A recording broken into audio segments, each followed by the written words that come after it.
Hello everyone and welcome back to my channel. Today we will be learning about one of the most celebrated poets of the Romantic era, whose name is William Wordsworth. I will be sharing his life story, his major works, and how he changed the world of poetry forever. So make sure you watch till the end and let us explore the inspiring journey of this legendary poet together. As you see in this picture, he is William Wordsworth. First, I will tell you about biography of William Wordsworth. When was he born? In he was born 7 April 1770 in Cockermouth. William Wordsworth का जो जन्म है वो 7 अप्रैल 1770 में कहाँ पे होता है? कोकरमाउथ में होता है। ठीक है। उनकी जो उन्होंने अपनी बीए की डिग्री की थी वो कहाँ से की थी? स्टडी वहाँ से उसकी कहाँ से होती है? सेंट जॉन्स कॉलेज से होती है, जो कहाँ पे था? कैम्ब्रिज में था। यहाँ से वो अपनी बीए की डिग्री लेते हैं। फिर सबसे ज़्यादा जो इन्फ्लुएंस उनके ऊपर पड़ा था, सबसे ज़्यादा जो उनके ऊपर इन्फ्लुएंस पड़ा था वो किसका पड़ा था? फ्रेंच रिवॉल्यूशन का। फ्रेंच रिवॉल्यूशन से बहुत ज़्यादा इन्फ्लुएंस हुए थे। देन क्या होता है? He went to Germany with Coleridge and Dorothy. उनके एक फ्रेंड थे जो उस टाइम के ग्रेट राइटर थे, जिनका एस टी कोलरेज नाम था। और डोरोथी कौन है? उनकी सिस्टर है। कोलरेज के साथ और डोरोथी के साथ वो एक बार कहाँ जाते हैं? जर्मनी में जाते हैं। अब उनकी मैरिज हो जाती है। उनकी मैरिज कब होती है? 1802 में। किनके साथ होती है? मैरी हचिंसन के साथ। मैरी हचिंसन शादी से पहले इनकी फ्रेंड थी और बाद में दोनों शादी कर लेते हैं। फिर ये 1843 में पोइट लॉरिएट बने थे। पोइट लॉरिएट का क्या मतलब होता है? जैसे हमारे इंडिया में राष्ट्र कवि होते हैं, वैसे ही ब्रिटेन में क्या होते हैं? पोइट लॉरिएट होते हैं। उनको पोइट लॉरिएट की उपाधि मिली थी। कब मिली थी? 1843 में। You should have to learn this. 1843। अब उनकी डेथ हो जाती है। डेथ कब होती है? 23 अप्रैल 1850। 23 अप्रैल 1850 कहाँ पे होती है? रीडल माउंट में उनकी डेथ हो जाती है। ये भी इम्पोर्टेंट पॉइंट है। ये भी इम्पोर्टेंट पॉइंट है। ठीक है। अब क्या होता है? उनका लिरिकल बैलेड्स नाम से, ये तो उनका शॉर्ट डिस्क्रिप्शन उनकी बायोग्राफी के बारे में, उनके खुद के बारे में। अब उनके करियर की स्टार्टिंग कैसे होती है, कैसे वो फेमस हो जाते हैं, ऐसा वो क्या लिखते हैं जिसकी वजह से वो इतने ज़्यादा पॉपुलर हो जाते हैं? उन्होंने 1798 में लिरिकल बैलेड्स नाम से एक कलेक्शन निकाला, जिसके 4 एडिशन आते हैं। और ये वो अकेले नहीं लिखते। किनके साथ लिखते हैं? अपने फ्रेंड एस टी कोलरेज के साथ। किसके साथ लिखते हैं? S T Coleridge. S T Coleridge के साथ मिलके 4 एडिशन निकालते हैं। फर्स्ट एडिशन कब आता है लिरिकल बैलेड का? 1798 में। व्हेन? 1798 में फर्स्ट एडिशन। ये जस्ट एन वो एक्सपेरिमेंट था। वो एक्सपेरिमेंट करना चाहते, चलो लिख के देखते हैं इसका क्या इन्फ्लुएंस लोगों के ऊपर पड़ता है, हमें कैसे रिजल्ट मिलते हैं। तो 1798 में आता है। और जब ये फर्स्ट एडिशन निकाला ना, उन्होंने इसका किसी भी ऑथर का नाम नहीं डाला, ना तो एस टी कोलरेज का इसके में डाला और ना ही खुद विलियम वर्ड्सवर्थ ने अपना डाला। फिर इसका आता है सेकंड एडिशन। सेकंड एडिशन कब आता है? 1800 में सेकंड एडिशन आता है। इसमें सिर्फ एक ही ऑथर का उन्होंने नाम डाला। वो किनका डाला? विलियम वर्ड्सवर्थ का। विलियम वर्ड्सवर्थ का ऑथर का नाम इसमें डालते हैं। ठीक है। सेकंड एडिशन में फिर उनका आता है थर्ड एडिशन। थर्ड एडिशन कब आता है? 1802 में। ठीक है। फिर नेक्स्ट एडिशन कब आता है? 1805 में। ये फोर्थ एडिशन था। फर्स्ट एडिशन 1798, सेकंड एडिशन 1800 और थर्ड एडिशन 1802 और फोर्थ एडिशन 1805 में। इनमें देखो फर्स्ट और सेकंड में कितने ईयर का डिस्टेंस है, ओनली 2 ईयर्स का। सेकंड और थर्ड में कितना डिफरेंस है, 2 ईयर्स का। और फिर लास्ट एडिशन में कितने का आ गया, 3 ईयर्स का, ठीक है, 3 ईयर्स का आ गया। फिर जो लिरिकल बैलेड्स हैं, इट वॉज एन आएगा, एंड नहीं आएगा, it was an experiment which he had done with S T. Coleridge. It has no preface. जो फर्स्ट एडिशन आया था इसका ना तो कोई प्रीफेस था, और ये उन्होंने किन के साथ मिलके लिखा था, एस.टी. कोलरिज के साथ मिलके लिखा था, और जस्ट एन एक्सपेरिमेंट था ये। वो जस्ट देखना चाहते थे कि भाई इससे उनको क्या आउटकम मिलेगा। फिर आता है सेकंड एडिशन। सेकंड एडिशन में वो क्या करते हैं, इसका प्रीफेस डाल देते हैं। फर्स्ट एडिशन में उन्होंने कोई प्रीफेस नहीं डाला, सेकंड एडिशन में हमें प्रीफेस देखने को मिलता है। फिर क्या होता है, lyrical ballads consist two famous poem. Lyrical ballad में हमें 2 फेमस पोम देखने को मिलती हैं। फर्स्ट पोम का क्या नाम है, rhyme of the ancient mariner.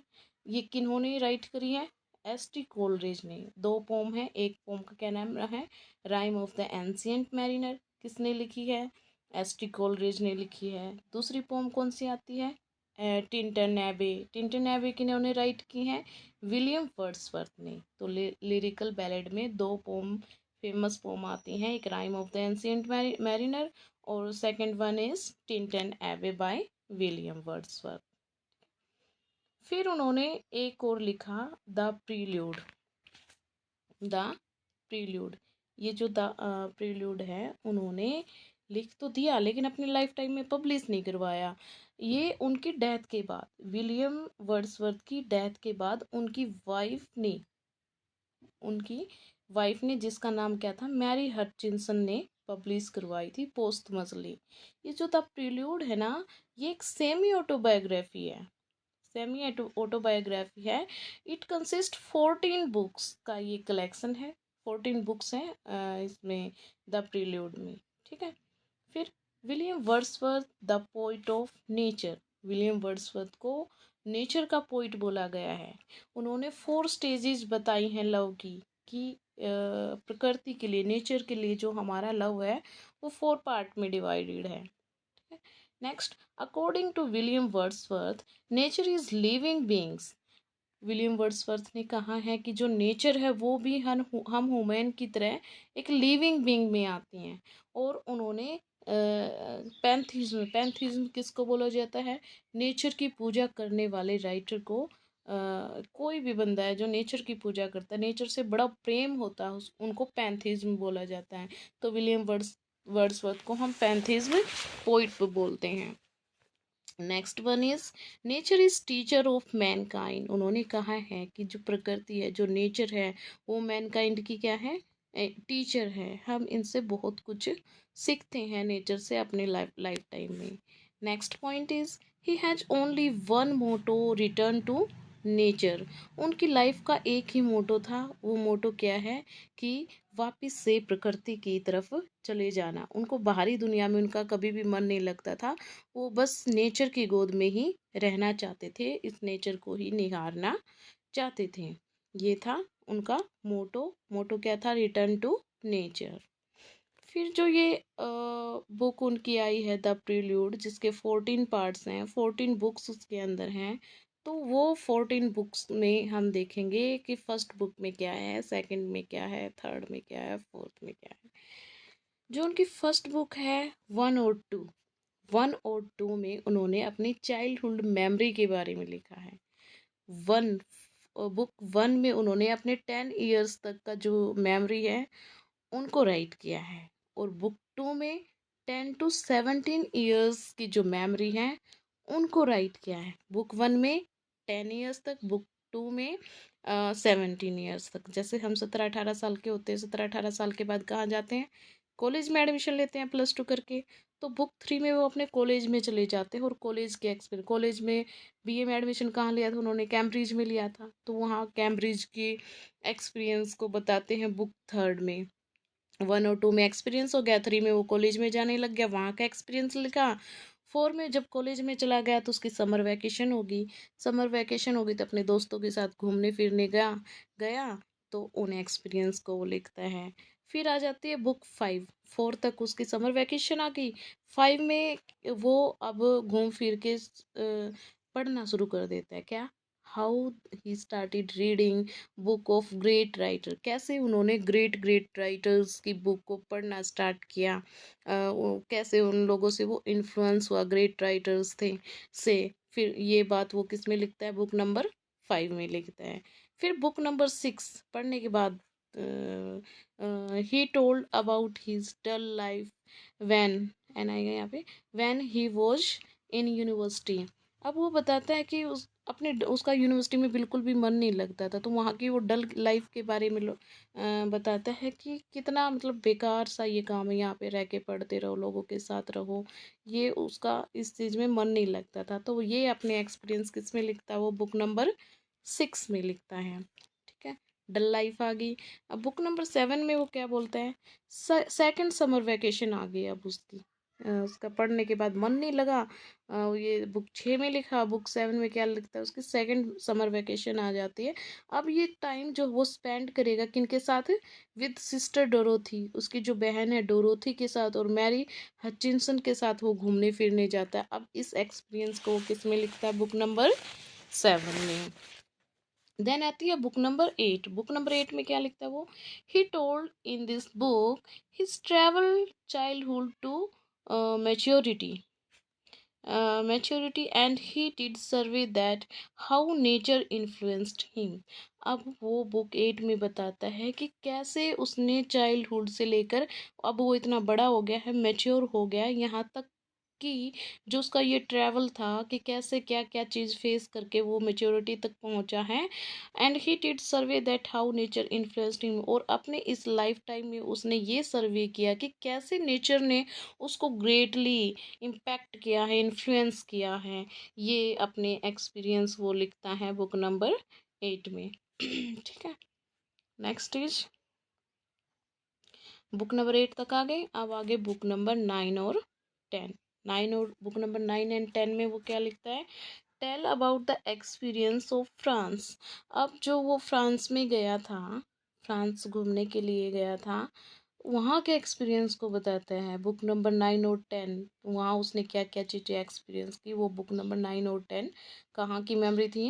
France की, फ्रांस के एक्सपीरियंस थे, बुक 9 और 10 में डालते हैं। अब 10 के बाद आती है 11, बुक 11 में क्या करते हैं? ग्रेट स्पिरिचुअल क्राइसिस, उसके साथ कैसे स्पिरिचुअल एक ग्रोथ होती है, उस चीज़ को वो बुक नंबर 11 में डालते हैं। अब आ जाती है बुक 12, 13 एंड 14। इन बुक्स में क्या डालता वो? He told about how he starts romantic as with sister Dorothy and एस्ट्री Coleridge, कि कैसे वो शुरुआत करता है रोमांटिक एज की अपनी सिस्टर डोरोथी के साथ और अपने फ्रेंड एस्ट्री कोलरेज के साथ, कैसे वो शुरुआत करता है रोमांटिक एज की शुरुआत ही किससे मानी जाती है? विलियम वर्ड्सवर्थ से मानी जाती है। वो अपना ये एक्सपीरियंस अपनी लास्ट की इन बुक्स में लिखता है। ठीक है, नेक्स्ट इज दस after these 14 books his poetic mind developed. जैसे ही वो ये अपनी 14 बुक्स लिखता है तो उसका माइंड क्रिटिकली, पोइटिक माइंड उसका अच्छे तरीके से डेवलप्ड हो चुका था इन 14 बुक्स के बाद। मोस्ट इम्पोर्टेंट इवेंट्स उसकी लाइफ में क्या होते हैं? सबसे ज़्यादा इम्पोर्टेंट बात तो यही होगी कि 1843 में उसको पोइट लॉरिएट बना दिया। ये कोई इजी बात तो है नहीं भाई, पूरे अपने अपने कंट्री से, जैसे अपने इंडिया में कोई राष्ट्र कवि किसी एक बंदे, इतने लोगों में से किसी एक बंदे को चूज करना उसके लिए कोई छोटी बात नहीं होती। तो 1843 में उसको पोइट लॉरिएट बनाया गया था। है, पोइट लॉरिएट ब्रिटेन का बनाया गया था। किसके बाद? रॉबर्ट, उससे पहले जो पोइट लॉरिएट थे वो कौन थे? रॉबर्ट साउदे थे। हैं, और 1850 तक, 1843 में बने थे, 1850 में उनकी डेथ के बाद तो डेथ तो होगी तो फिर पोर्ट लॉरिएट तो कैसे वो रह सकते हैं। 1850 तक वो पोर्ट लॉरिएट रहते हैं। और किसके बाद बने थे? It is an important question. After home? Robert Southey. After William Wordsworth के बाद कौन पोर्ट लॉरिएट बने थे? Lord Alfred Tennyson. उनसे विलियम वर्ड्सवर्थ से पहले कौन थे? Robert Southey. विलियम वर्ड्सवर्थ के बाद कौन बने? Lord Alfred Tennyson. ठीक है। बिकेम पोइट लॉरिएट, उनके बाद ये बन गए थे। टीजीटी पीजीटी एग्जाम्स के लिए इम्पोर्टेंट क्वेश्चंस हैं ये, बड़े ध्यान से इनको नोट करते जाना। फिर नेक्स्ट आता है poet laureate of Britain. First poet laureate of Britain अगर पूछ लिया जाए तो वो कौन थे? First port laureate of Britain सबसे पहले कौन थे? John Dryden. कौन थे? जॉन ड्राइडन फर्स्ट थे, जॉन ड्राइडन। विलियम वर्ड्सवर्थ से पहले कौन थे? Robert Southey. और विलियम वर्ड्सवर्थ के बाद कौन थे? Alfred Tennyson. Next point is when William Wordsworth was in France, he was in love with a French girl whose name was Annette Vallon, with whom he had a baby girl, Anne Caroline, in 1792.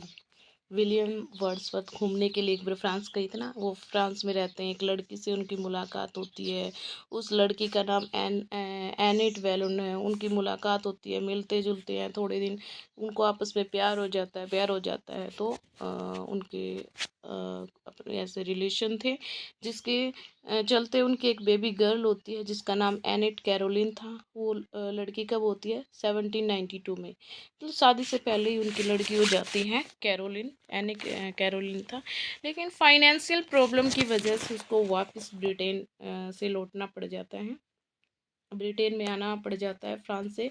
वो वापस आ जाते हैं क्योंकि उसकी financial issues थे। ठीक है। फिर वापस आ जाते तो वो दोबारा से अपनी गर्लफ्रेंड एनी से और अपनी एनेट से और अपनी बेटी एनी कैरोलिन से वो मिलने के लिए जाना चाहते थे। तो कहाँ पे जाना चाहते थे? फ्रांस जाना चाहते थे। लेकिन क्या होता है कि उस टाइम पे वहाँ पे फ्रेंच रिवॉल्यूशन चल रहा था। रिवॉल्यूशन की वजह से कोई बाहर का बंदा वहाँ पे जा नहीं पाया, ब्रिटेन का था वो, वहाँ पे जा नहीं पाता। But due to French revolution he could not go back. वो वापस अपनी गर्लफ्रेंड से, अपनी बेटी से मिलने जा नहीं पाता।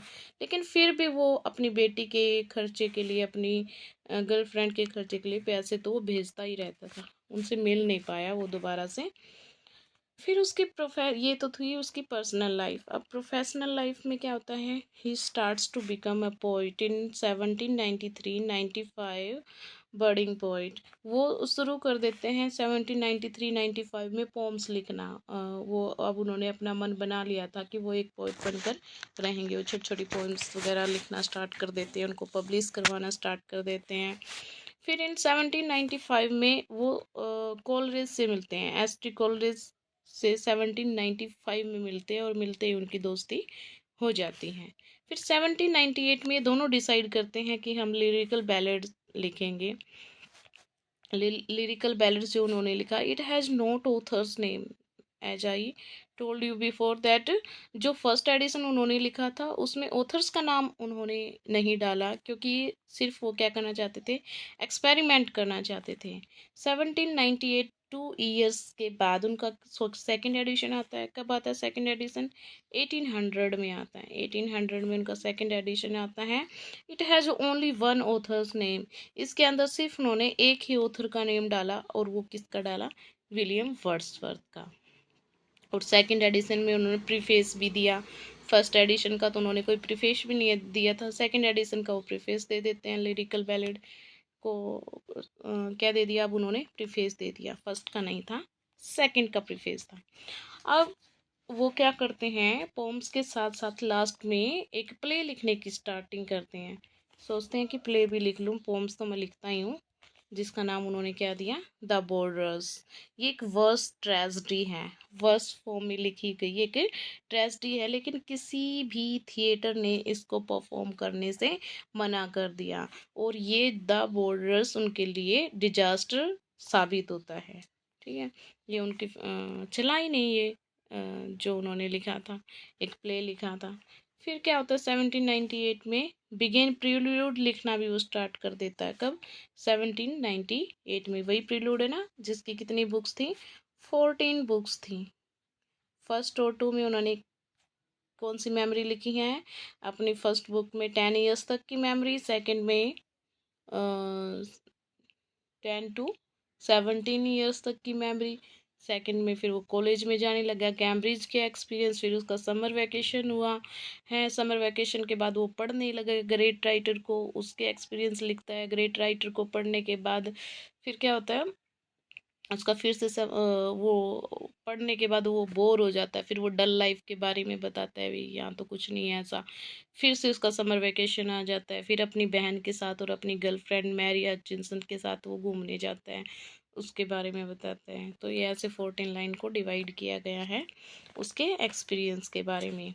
देन क्या होता है, he had 5 children with Mary Hutchinson, उसके अपने 5 बच्चे थे उसकी वाइफ मैरी हचिंसन के साथ। एक बेटी तो उसकी एनेट वेलोन के साथ भी हुई थी, एनी कैरोलिन। तो अगर देखा जाए तो वैसे तो उसके 6 बच्चे थे, है ना। उन्होंने एक पोम लिखी है जिसका नाम क्या है? लूसी। लूसी ग्रे नाम से एक पोम लिखी है। ये जो लूसी ग्रे है ये उन्होंने अपनी गर्लफ्रेंड से हुई बेटी जो एनी कैरोलिन है ना उस पे डिपेंड लिखी है। ये भी बहुत फेमस उनकी एक पोम है।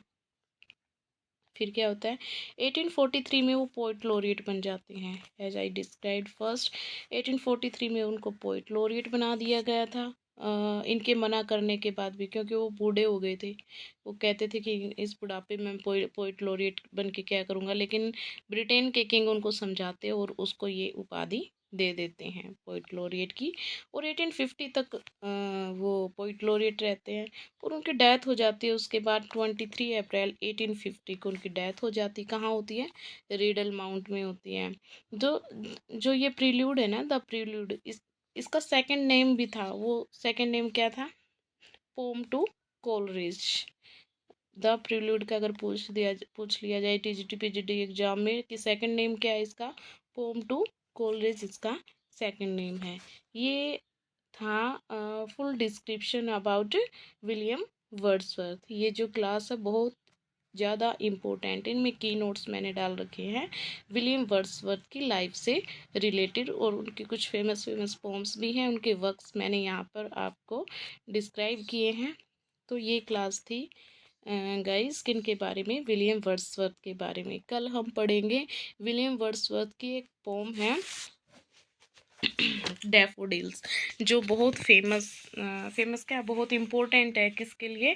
आरपीएससी ग्रेड 1 के सिलेबस में मेंशन किया गया है डैफोडिल्स बाय विलियम वर्ड्सवर्थ। उसको लाइन टू लाइन हम कल एक्सप्लेन करेंगे। तब तक के लिए गाइस बाय। अगर क्लास लगी हो तो, अच्छी लगी हो तो इसको लाइक करना, सब्सक्राइब करना और शेयर करना मत भूलना। Thank you guys, Tata.